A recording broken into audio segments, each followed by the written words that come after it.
ते नंदुरबार जिल्ह्यातील Dhadgaon state bank शाखेमध्ये महिलांची चेंगराचेंगरी झाली आहे। या चेंगराचेंगरीत 2 महिला बेशुद्ध पडल्या। ई-केवायसी साठी आदिवासी महिलांची सकाळपासून बँकेसमोर तुफान गर्दी झालेली होती आणि या गर्दीत 2 महिलांची प्रकृती खराब झाली। त्यांना ग्रामीण रुग्णालयामध्ये उपचारासाठी दाखल केले। बँकेमध्ये महिला आणि पुरुषांची स्वतंत्र रांग नसल्याने अनेक महिलांसोबत छेडखानी झाल्याचे सुद्धा प्रकार समोर आलेत। मात्र छेडखानी संदर्भात कोणत्याही महिलेने अजूनही पोलिसात तक्रार केलेली नाहीये। ई-केवायसी करण्यासाठी भर पावसात बँकेसमोर 1-2 किलोमीटरपर्यंत रांगा लागलेल्या पाहायला मिळत आहेत। नंदुरबारच्या धडगावमध्ये ही गर्दी आपल्याला पाहायला मिळते। अधिक माहिती घेऊयात, प्रशांत जव्हेरी आमचे प्रतिनिधी आपल्यासोबत आहेत। प्रशांत, काय नेमका हा प्रकार? नक्कीच प्रज्ञा, आपल्याला माहिती आहे की लाडकी बहीण योजनेसाठी केवायसी करणे हे अति आवश्यक झाले आहे। सरकारने जे आदेश दिलेले आहेत की केवायसी जे आहे, ज्यांची केवायसी झाली असेल त्यांनाच लाडकी बहीण योजनेचे पैसे पडतील, ही अशी घोषणा केल्यानंतर आता धडगावसह नंदुरबारसह जिल्ह्यात पूर्ण सर्व ठिकाणी जे आहे ते ई-केवायसी साठी रांग पाहायला मिळत आहे।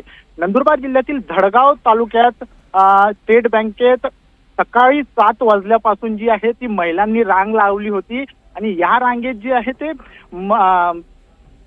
महिला जे आहेत ते बेशुद्ध पडले आहेत आणि त्यांच्या उपचारासाठी आता जिल्हा रुग्णालयात दाखल करण्यात आले आहे। प्रज्ञा, नक्कीच तुर्तास धन्यवाद या संपूर्ण माहितीसाठी। तर प्रचंड चेंगराचेंगरी सुद्धा झालेली आहे आणि आपण बघतोय महिला पुरुषांची स्वतंत्र रांग नसल्यामुळे काही छेडखानीचे प्रकार सुद्धा इथे होत आहेत।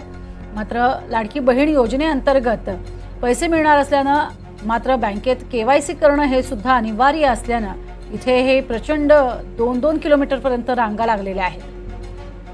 नंदुरबारमधली ही दृश्य आपण बघतोय, ज्यामध्ये मोठ्या संख्येनं स्थानिक जे आहेत ते आलेले होते आणि केवायसी साठी झालेली ही गर्दी आहे। एकीकडे पाऊसही कोसळतोय, त्यात रांगा या 2-2 किलोमीटरपर्यंत लागलेल्या आहेत आणि बँकेतली आपली कामं पूर्ण करण्यासाठी लागलेली ही रांग आहे, ज्यात 2 महिला या बेशुद्ध पडल्यात। अगदी सकाळपासून दुपारपर्यंत ही रांग असते आणि त्यामुळे पोटात अन्नाचाही कण नाही, पाणी नाही, अशा अवस्थेमध्ये अनेकांना त्रास होतो। त्यातच महिलांसाठी वेगळी रांग, पुरुषांसाठी वेगळी रांग, अशा स्वरूपाची सोय इथे नाहीये आणि त्याचा फटका हा काही महिलांना बसलाय।